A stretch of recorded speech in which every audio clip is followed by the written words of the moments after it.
The Giza Plateau, sacred burial place of many of the kings of Egypt's 4th dynasty, their family members, courtiers and high officials. King Khufu built the first and greatest of the 3 pyramids here 4,500 years ago.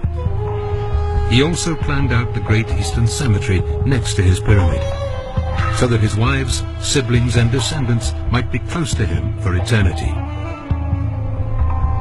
Queen Mersankh's father was Kawab, eldest son of the king, whose mastaba tomb is placed very close to the pyramid, and her mother, Hetepheres II, was the daughter of King Khufu. My name is Queen Mersankh III, and my tomb, unique and splendid, is also located here in the Eastern Cemetery. Unlike the monuments of my relatives, my beautifully decorated offering chapel is actually located partially beneath the ground, under the stone-built tomb itself. Let me show you. The walls of my offering chapel are carved and painted with scenes of the people and objects that I wanted to have with me in the afterlife. The most significant of these people are my parents, my children, and my family's faithful steward, who served us for many years, as did his son after him.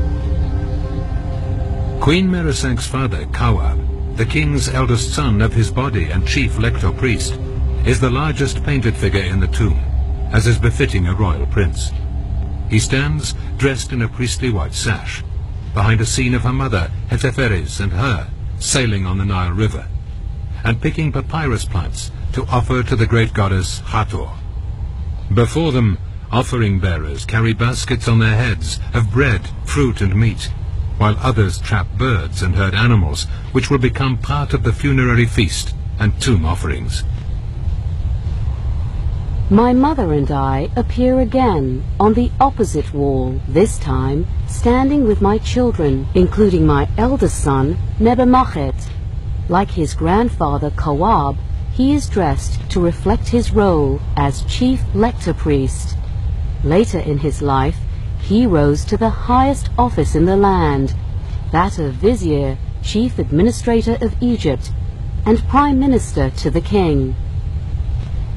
It is vital that my tomb be provided with all the different types of statuary, clothing, furniture, and other goods that I might need in the next world. All of these things are depicted on my chapel walls, so I am certain to be well supplied forever, even if the actual objects and offerings placed in my burial chamber are stolen or destroyed over the centuries. My steward, Kametnu, was also an overseer of the priests, who would have been in charge of these offerings. He is shown standing before a false door, a portal through which my spirit could return to this world to enjoy the offerings that would have been placed here. In the northern chamber of the offering chapel is a row of 10 statues, cut into the living rock of the wall, an uncommon way of decorating tombs at Giza. All these statues represent women, which is exceptional in the male-dominated society of Egypt. Although they are not labeled, they clearly serve to emphasize Mersankh's position among her queenly relatives.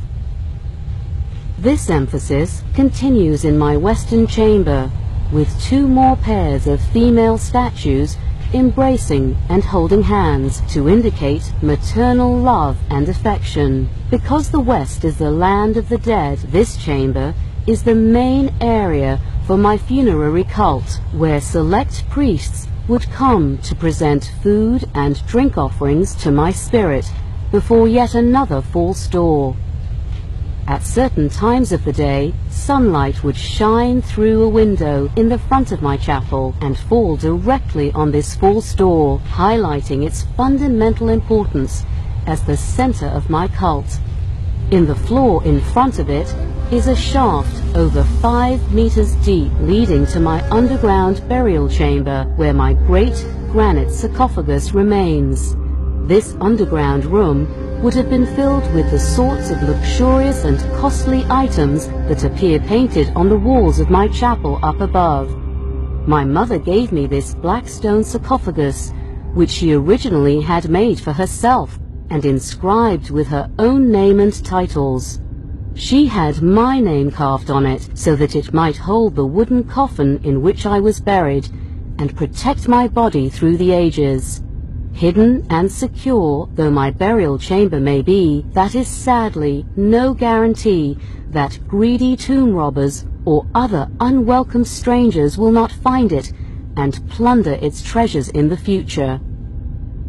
After several centuries, Queen Mersankh's tomb will be lost to the sands of time, to await rediscovery in 1927, more than 4,000 years later, by archaeologist George Andrew Reisner of the Harvard University Boston Museum of Fine Arts expedition. Like those who walked this cemetery in ancient times, he will recognize this monument as unique, among the most splendidly decorated, well-preserved mastaba tombs known.